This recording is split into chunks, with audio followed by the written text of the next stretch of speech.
Masyarakat Kota Manado beberapa hari terakhir ini mengalami permasalahan yang cukup pelik, mulai dari pemadaman yang memakan waktu 28 jam sampai pada kelangkaan gas LPG 3 kilo yang disubsidi oleh pemerintah.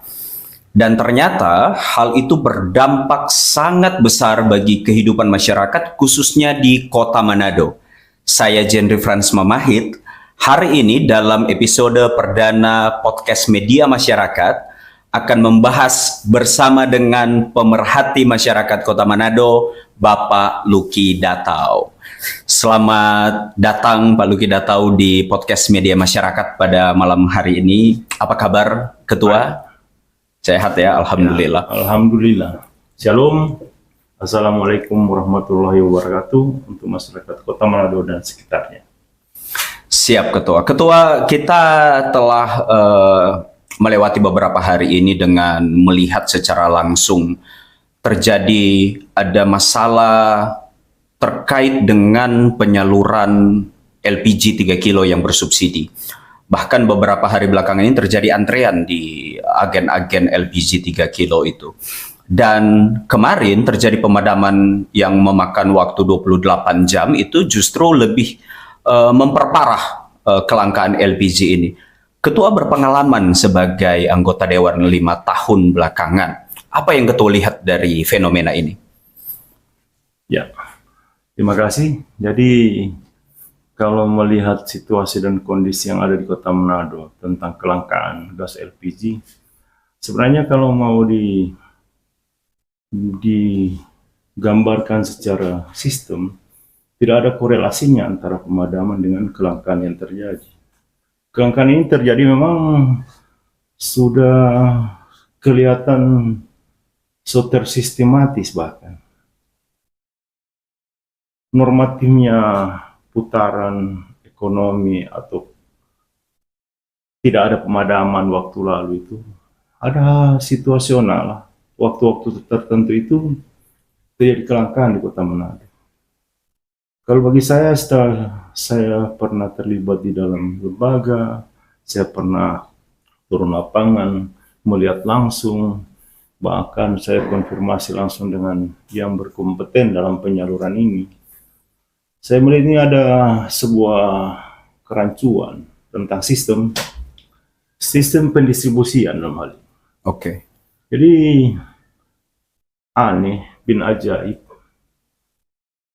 suplai bahan bakar gas ini 3 kilo, khususnya LPG 3 kilo yang bersubsidi ini tidak diatur sedemikian rupa, padahal ada peraturan pemerintah itu yang mengatur itu dan spesifikasinya jelas. Iya. Karena tujuannya aturan yang dibuat ini untuk peruntukannya sampai ke pada masyarakat yang wajib menerima bahan bersubsidi ini, 3 kilo normal ini. Nah, fakta yang kita lihat kemarin tentang LPG ini, dia berada di tempat-tempat umum bahkan. Bahkan ada warung-warung yang tidak ada yang label pangkalan, yang dari agen. Kan mata rantainya kan gas LPG 3 kg ini suplainya kan dari agen Pertamina. Iya. Dalam hal ini Stasiun pengisiannya. Benderanya apalah Iswana Migas. Iya. Agen-agennya dari agen ini suplai ke pangkalan-pangkalan. Nah, saya melihat ada warung-warung yang tidak ada logo pangkalan, tetapi ada barang ini. Berarti bukan pangkalan resmi gitu ya? Bukan.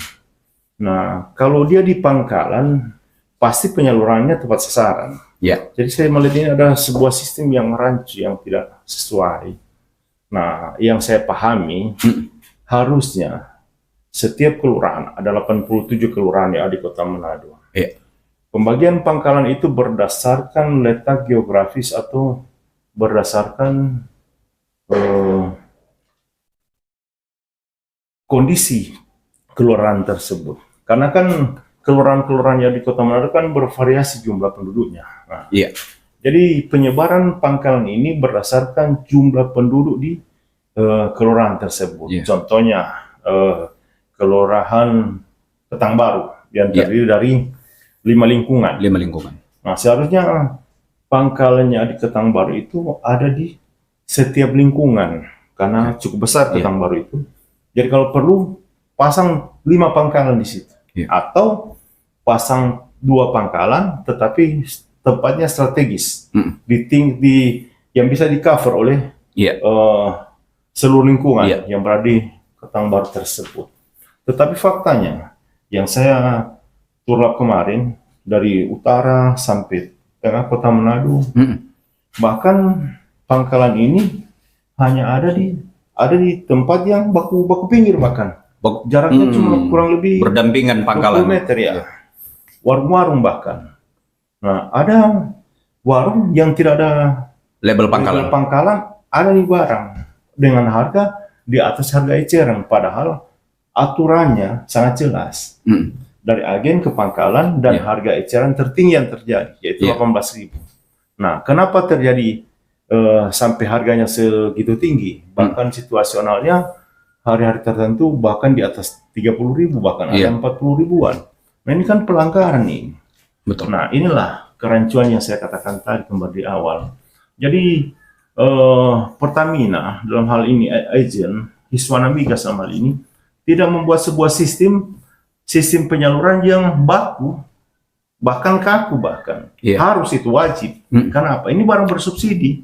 Betul. Karena dengan penyaluran sesemrawut yang saya jelaskan tadi bisa menimbulkan potensi-potensi penyedotan BBG ini yang bersubsidi oleh oknum-oknum yang tidak bertanggung jawab yang terjadi di lapangan, sehingga kelangkaan yang terjadi sangat kelihatan dengan mata telanjang. Berarti Ketua, kalau misalnya penyalurannya saja Ketua bilang tadi masih belum ada aturan baku, bagaimana dengan pengawasan?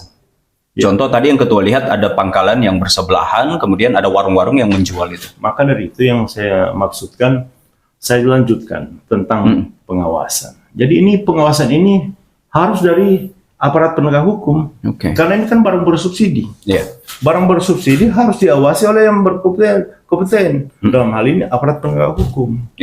Nah, lebih ke dalam lagi, yang berada pemerintah di kelurahan, dia mengawasi lurah dalam hal ini, yang menguasai wilayah camat dalam hal ini. Kenapa saya katakan demikian?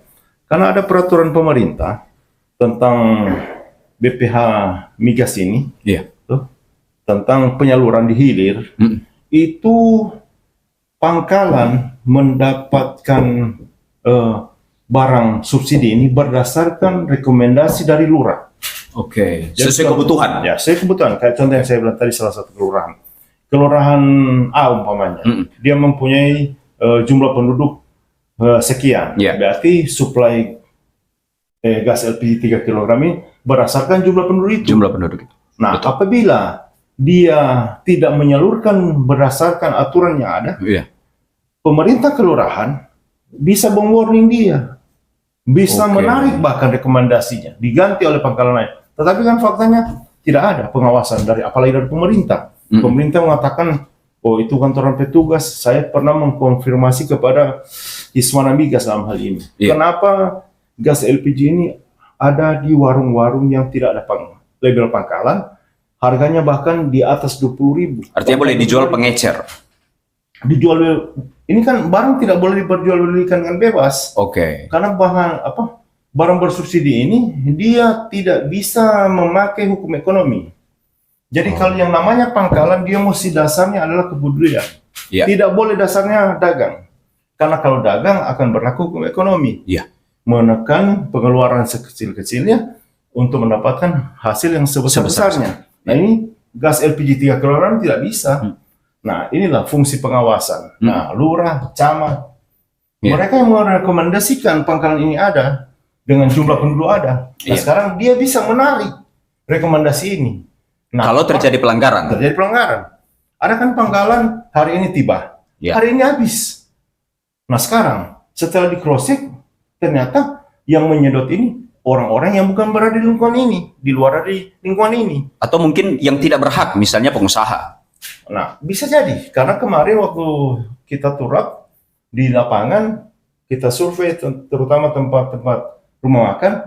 Nah, bahkan ada rumah makan besar memakai gas LPG 3 kg ini. Oh, Ini kan salah sasaran. iya. Tidak bisa. Yang seharusnya 5 kilo mereka. Nah, mereka ada yang 5,5, ada yang 12 kilo. Sebenarnya untuk UKM dalam hal ini tentang rumah makan.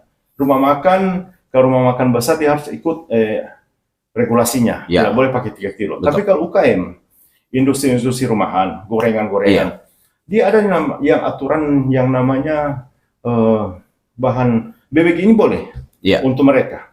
Oke. Tetapi mereka itu harus ada di pendataan dari pemerintah dan orang bisa pemerintah bisa merekomendasikan untuk mereka menggunakan BBG bahan bakar gas ini 3 kg untuk aktivitas kegiatan usaha mereka. Tetapi faktanya usaha-usaha besar, rumah makan besar, bahkan ada rumah makan Padang yang memakai LPG 3 kg ini kerancuan. Nah, fungsi pengawasan, kembali lagi dari pertanyaan tadi, fungsi pengawasan ini itu mandul, vakum. Kepolisian dalam hal ini. Harusnya yang lebih paten untuk mengawasi ini adalah kepolisian. Ketua melihat ada kesengajaan tidak dalam hal ini? Misalnya ada pembiaran dari oknum-oknum tertentu. Kalau tentang kesengajaan, ya bisa kita lihat, kita terjemahkan, bahasa aja. Bahasa aja yang kita tinggal ucapkan, apakah bentuk kesengajaan atau pembiaran. Tapi kalau mau digambarkan atau mau diterjemahkan, disimpulkan bahkan ini terkesan pembiaran dari aparat penegak hukum dalam hal ini pihak kepolisian yang berada di wilayah Kota Manado, Polresta dalam hal ini.